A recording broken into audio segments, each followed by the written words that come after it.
Hello viewers, welcome to Farming in Africa. My name is Bless, and this is an alfalfa farm right here.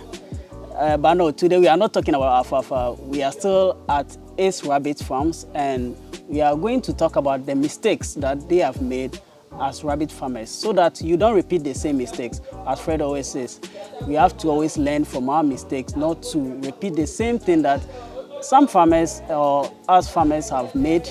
You don't need to repeat those same mistakes. So stay tuned as we bring you this video.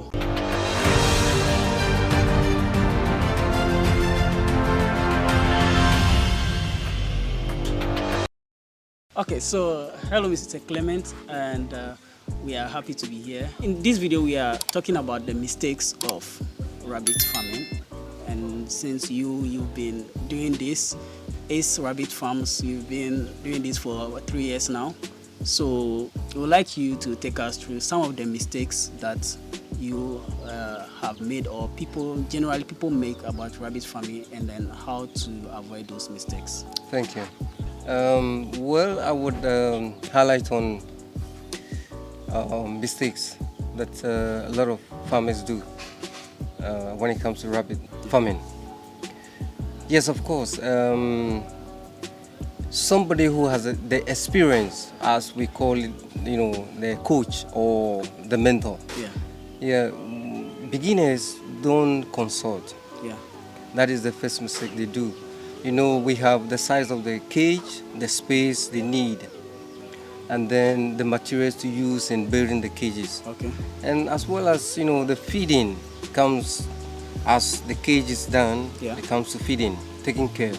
So it's all, in a nutshell, we say they have emotional feelings. If you don't attend them, breakfast time and dinner time. Yeah, so if we feed our rabbits 2 times in a day. Okay. Breakfast and then dinner. Okay. And breakfast time, we all know, some people have very good appetite. Okay. So you must attend to them quickly. Otherwise, your breakfast is late. Yeah. Okay. So the same as dinner as well. Okay. So and then these rabbits, they are herbivore animals. Yeah. And they don't have to live on carbohydrate too much. Okay. Yeah, especially we have type of grasses they eat or they feed on. Okay. Yeah, so that gives them more nutrients. Yeah. For them to have a very good meat. Yeah. Yeah. Okay, so if I get you right, the first mistake, you are talking about feeding, and you mentioned that you don't have to give them only carbohydrates. Yeah. because they are herbivorous animals, yeah. They also need more of the grass. But people make the mistake of giving them more carbohydrates instead of, okay. And then you also mentioned about them having emotional feelings. Yeah. So how does that affect them? Well, from time to time, you realize that they look sad in the cage. Yeah. There's something wrong. Just like that breakfast wasn't good. Maybe dinner is not good. Then it's continuous. It's a routine thing. You realize that your animal is not looking, very happy in the cage. Yeah. So the moment you make a change, you realize that today I've eaten something very good. Okay. So that means you should be able to study your animals to know. Yeah, observation is very, very important. If you don't observe and see what is happening, then there's something wrong with you. Yeah. Okay. So what other mistakes do rabbit farmers make? Yeah, as we said earlier on, that you need to consult. Okay. As you consult, you are being guided, you are being counseled to go the right direction. Then after that, you need to be in tune with your coach always. Yeah. So that you don't repeat mistakes.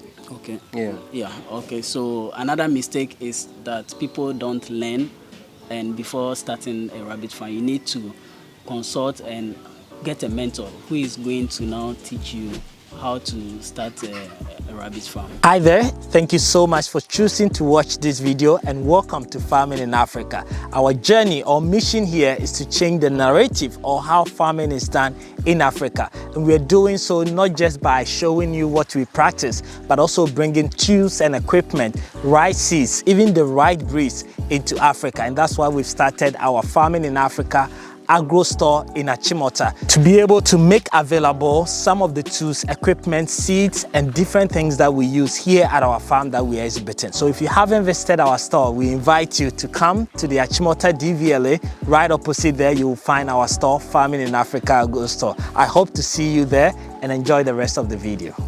When you started, how did you start? Did you go and learn from someone, or what gave you the, let's say, the motivation to start a rabbit farm?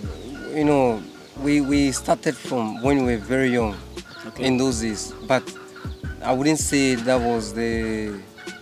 was all. But we went to Farmer Brown, who has, he's also big in rabbit farm. So we learned a lot from Farmer Brown. Farmer Brown. Yeah. Okay. So for you personally, how many years now have you been a rabbit farmer?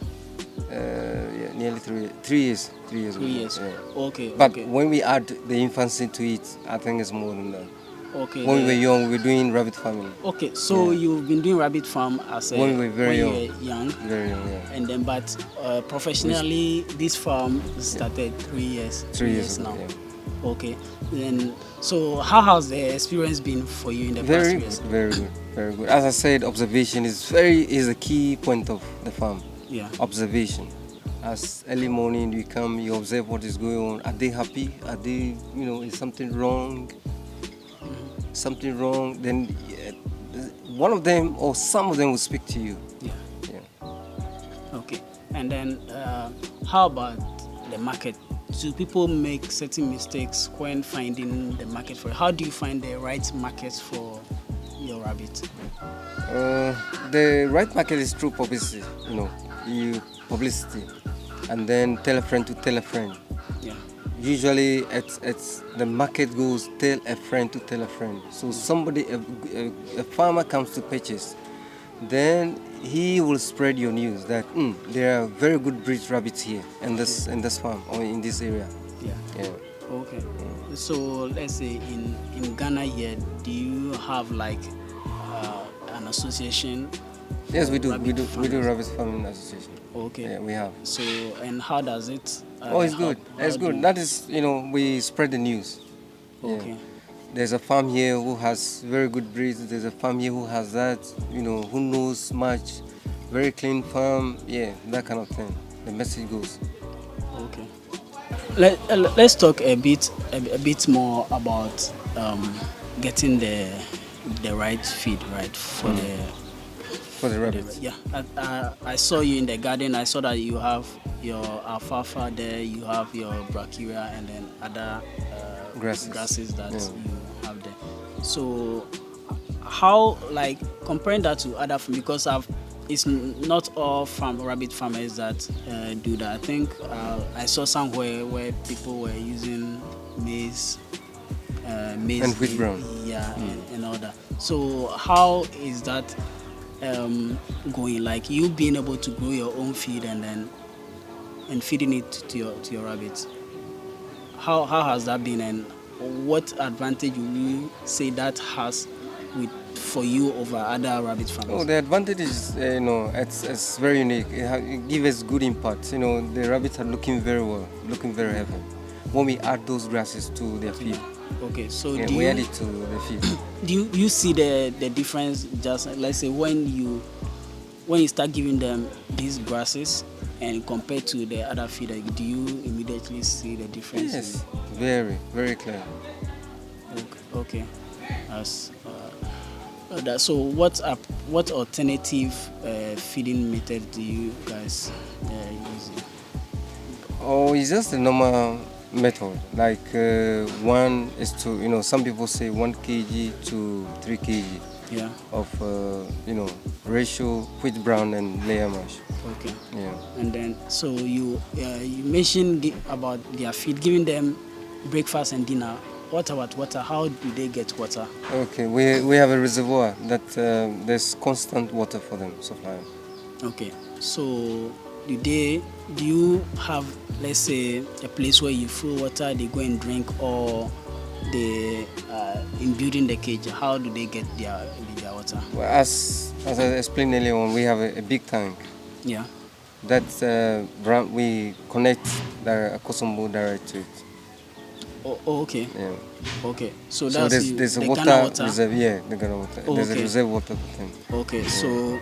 So they will have to now, let's say, use the Yeah, nipples. if you can see the pipe, the PVC pipes. Yeah. Yeah, on the cages. Yeah. You see down, middle, and then up. Yeah. So it's being connected to the main tank. Okay. The tank is just behind us. Yeah. Okay. Okay. So, and on the average, how much feed can one rabbit take in a day? Let's say the weight of their feed. 160 grams. Yeah. 160 grams. 160 grams for yeah. For one rabbit. One rabbit. Yeah. Okay. Usually daytime they don't feed a lot. They are nocturnal animals. Okay. So they are very active in the night. Yeah. Yeah, very active in the night. So in the night we feed them, we serve them more of the feed. Mm-hmm. Yeah. Okay. Now let's talk about constructing your pen. Right. The cages. Yeah. What common mistakes do people make when they are constructing the cage? Yeah, as I said, they don't consult. Yeah. And they go with their own mindset by constructing the cages themselves. Yeah. So in that direction, they end up the size is not the correct size, and then the material used in building the cages. Okay. Yeah. We have something called saw hawk. That is, they get heads under their feet when they are happy jumping in the cage. Yeah. So, and at the end, the heads, their feet. Okay. Yeah. Some of them do not have enough fur under their feet. So when they're happy, hopping in the cage, they hurt themselves. And when they hurt themselves, it doesn't cure quickly. It takes some time. And we realize that my animal is not happy, or there's something wrong. It's sick, or that kind of thing. Yeah. Okay. So what kind of cage will you advise that's the best type to use? There is a company called Wire Weaving in town. Yeah. Yeah, near STC Transportation. Yeah. Yeah, company, and they do this kind of wire, materials. Yes. So it's recommended. Yeah. Very well. Okay, so that's the wire is much more recommended compared to the wooden. Yeah. one. Well, you can use the wooden, but depending on your choice of whatever you want to use. Yeah. You can use the wood, but wire is very good. Yeah. As you compare to international wood, wire is good. Yeah. Okay. So how about the profitability of rabbits? Would you say that rabbit farming is profitable? Very, because production they produce quickly. They produce quickly. Yeah. Okay. All right. So and then what advice will you give a young farmer who wants to start a rabbit farm? Yeah, I would highlight on young farmers should take the challenge and then pursue it and ask God to intervene. Do you have any other advice that you like to give anyone who wants to start a rabbit farm in Ghana? Yeah, the only thing that I would say, or what I would say or counsel, is as those that are ahead, beginners should consult, and then they will give them direction. I will counsel them how to start and what it takes for a young farmer to also to turn the wheel around. Okay. Yeah. All right. So does that mean you provide consultation services or training for young farmers who want to start a rabbit farm? Yes, we haven't started yet, but the door is open. The door is we are not limiting anybody. The door is open. Yeah. So you heard him right. If you want to start a rabbit farm right here in Ghana and you don't know where to start from, you can always contact Ace Rabbit Farms and they will be able to help you out with that. Right. It's been an interesting conversation here at Ace Rabbit Farms. We've enjoyed every bit of it and we've learned a lot about rabbit farming right here in Ghana, and you can do that in any African country that you want to. And yeah, so it's been fun and educative, and this is where we close the curtain here. So thank you very much for watching and see you in another video.